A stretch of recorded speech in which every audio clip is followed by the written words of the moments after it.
महाराणा प्रताप चौक क्षेत्र में दूषित पानी की समस्या से लोग परेशान हैं। स्थानीय लोगों ने दावा किया है कि 2 दिन पहले गली नंबर 3 में दूषित पानी पीने से एक युवक की मौत हो गई, जबकि 10 से 12 लोग अभी भी आईसीयू में भर्ती है।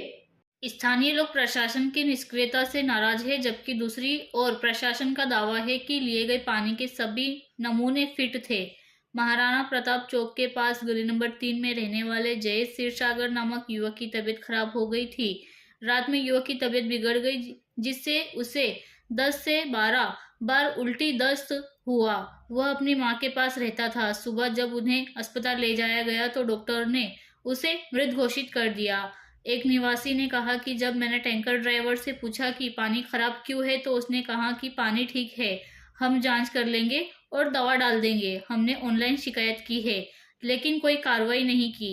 वे हर दिन बोतलें भरकर ले जाते हैं, लेकिन कोई जवाब नहीं देते हैं। મારું નામ ગજેન્દ્રસિંહ સિસોદિયા। ગજેન્દ્રભાઈ, સોસાયટીમાં શેની ફરિયાદ આવી અને શું પરિસ્થિતિ સર્જાઈ? જો આરોગ્ય વિભાગ પહેલા હરકતમાં આવ્યો તો આ સ્થિતિ છે? અમે 15 દિવસથી પાણીની કમ્પ્લેનો એસએમસીમાં ઓનલાઈન કરેલી, પણ એનામાં કોઈ ધ્યાન નહીં આપતું હતું। પછી આ અચાનક આ બનાવ બન્યો અમારે સોસાયટીમાં એક યુવા જે આ દુનિયા છોડીને ચાલ્યો ગયો। પછી અમે એસએમસીને ઘણી ફરિયાદ, પણ પાણીની સમસ્યા છે અને ડેનેજનું પાણી મિસ થાય છે, પણ એના પર કોઈ પ્રશાસન ધ્યાન રાખતું નથી। અચ્છા, કેટલા લોકો બીમાર થઈ ગયા? 40 થી 50 લોકો।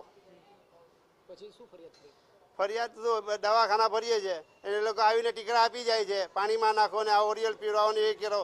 હવે એનાથી કેટલા દિવસ નિકાલ ક્યારે મળશે અમને? પાણીના સેમ્પલ લઈ જાય છે, શું કહે છે? પાણીના સેમ્પલ લઈ જાય છે, પાણી ફિટ છે એમ કહે છે। તો પછી આ પાણી તો પાણી ફિટ છે, છતાં તમારી નજરની સામે પાણી છે, એ તમે જોઈ શકો છો। શું માંગ છે અને આજે અચાનક દોડતા થઈ ગયા કેમ?